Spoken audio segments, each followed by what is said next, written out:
नमस्ते बच्चों, कक्षा 8 विषय विज्ञान और लेसन है 17वां। इसके अपने क्वेश्चन उत्तर देखते हैं। तो देखो, पहला क्वेश्चन क्या दिया है, आपको दे रखा है कि सही विकल्प का चयन करना है कि निम्नलिखित में से कौन सौर परिवार का सदस्य नहीं है। तो क्षुद्र ग्रह है, उपग्रह है, धूमकेतु, ये सारे सौर परिवार के सदस्य हैं। तो इसका उत्तर क्या आएगा, तारामंडल। तो निम्नलिखित में से कौन सूर्य का ग्रह नहीं है। तो सूर्य का ग्रह कौन सा नहीं है, सीरियस नहीं है। शनि, बुध, पृथ्वी, ये सारे क्या है, सूर्य के ग्रह हैं। इसके बाद है कि चंद्रमा की कलाओं के घटने का कारण क्या होता है कि हम चंद्रमा का बस केवल वही भाग देखते हैं जो हमारी और प्रकाश को परावर्तित करता है, बाकी का भाग हम देख नहीं सकते। इसके बाद रेगिस्तान है, रेगिस्तानों की पूर्ति करनी है कि सूर्य से सबसे अधिक दूरी वाला जो ग्रह है कौन सा है, नेपच्यून। वर्ण में रक्तवाव, लाल रंग जैसा मंगल। तारों के ऐसे समूह को जो कोई पैटर्न बनाते हैं वह क्या कहलाते हैं, तारामंडल। ग्रह की परिक्रमा करने वाले खगोलीय पिंड क्या कहलाते हैं, उपग्रह।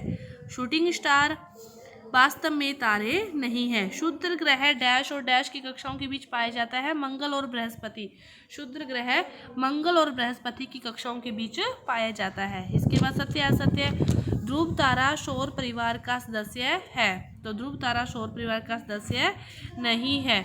बुध सौर परिवार का सबसे छोटा ग्रह है, सही है। यूरेनस सौर परिवार का दूरस्थम ग्रह है, गलत है। इनसेट एक कृत्रिम उपग्रह है, सही है।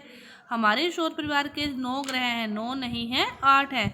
और आयन तारामंडल केवल दूरदर्शी द्वारा देखा जा सकता है, यह भी गलत है।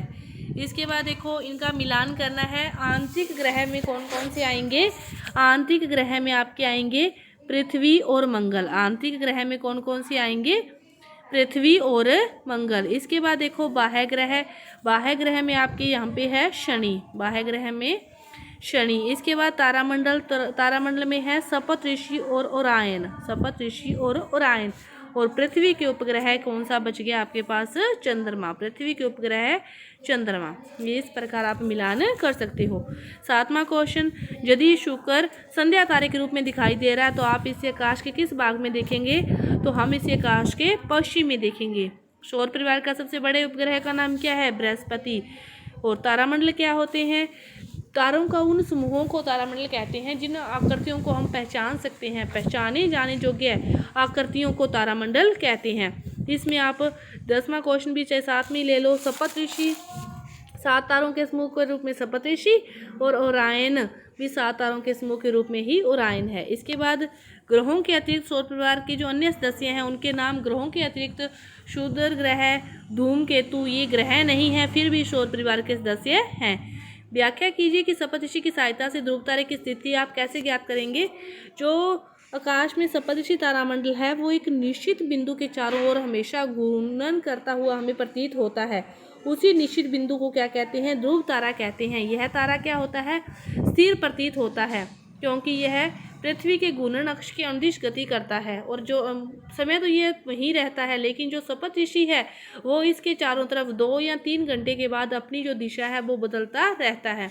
और ध्रुव तारा हमेशा एक निश्चित स्थान पर निश्चित अवस्था में ही रहता है। इसके बाद क्या आकाश के सारे तारे गति करते हैं। तो नहीं, आकाश के जो सारे तारे हैं वो गति नहीं करते, लेकिन ऐसा प्रतीत होता है। ध्रुव तारे को छोड़कर जो सभी तारे गति करते हैं, लेकिन सभी में फिर ध्रुव तारा तो नहीं आता। जो सभी तारे हैं वो पूर्व से पश्चिम की ओर गति करते हैं। इसके बाद 14वां क्वेश्चन, तारों के बीच की दूरियों को प्रकाश वर्ष में क्यों व्यक्त करते हैं। इस कथन से क्या तात्पर्य है, कोई तारा पृथ्वी से 8 प्रकाश वर्ष दूर है। तारों के बीच की दूरियां क्या है, बहुत अधिक है। इन दूरियों को मिलियन या बिलियन किलोमीटर से भी ये क्या है, अधिक है।